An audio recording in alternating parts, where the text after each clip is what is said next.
शेगाव येथे एक कॅन्डल मार्च आयोजित केला आहे। सातपुडा परिवार आणि समस्त शेगावतील नागरिक असतील, महिला असतील, पालक असतील, खरं तर आपल्या सर्वांना माहिती आहे की ज्या देशामध्ये परस्त्रीचा सन्मान केला जातो ही आपल्या शिवाजी महाराजांची शिकवण, आणि त्या शिकवणीच्या या देशामध्ये आज महिलांवर अन्याय अत्याचार होत आहे।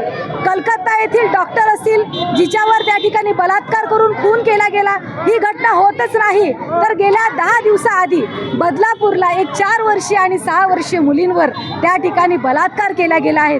माणुसकीला काळीमा फासणाऱ्या घटना आपल्या देशात आणि राज्यात घडत आहेत। कुठेतरी महिला असुरक्षित आहेत, मुली असुरक्षित आहेत, बालक असुरक्षित आहे, ही भावना सर्व समाजामध्ये पेटून उठत आहे। कुठेतरी या नराधमांना फाशीची शिक्षा झाली पाहिजे।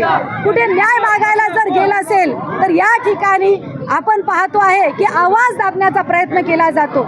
एक बदनापूरची त्या मुलीची आई जी गरोदर आहे ती त्या ठिकाणी कंप्लेंट करायला गेली, तिला 11 तास गरोदर महिलेला एक स्वतःला न्याय मागायसाठी, स्वतःच्या मुलीवर जर अन्याय झाला त्याच्या विरोधात आवाज उठवायसाठी जर ही शासन जर संवेदनशील नसेल तर या ठिकाणी ह्या सर्व महिला शक्ती जागरूक होऊन त्यांना जागा करतील आणि लाडक्या बहिणीला त्या ठिकाणी कुठेतरी आज सुरक्षेची गरज आहे। आमचं म्हणणं आहे की कडक शासन झालं पाहिजे। ज्या नराधमाने ही घटना केली असेल, एवढंच नाही तर आज अकोला असेल, काझीखेड असेल, या ठिकाणी देखील बऱ्याच महाराष्ट्रात या घटना घडत आहेत। महिलांच्या सुरक्षाविषयी कायदे झाले पाहिजेत आणि या सरकारनं बेजबाबदारपणे असं कार्य न करता खऱ्या अर्थानं लाडक्या बहिणीला भाऊ म्हणून, पाठी राखा म्हणून तिला खऱ्या अर्थानं सुरक्षा दिली पाहिजे।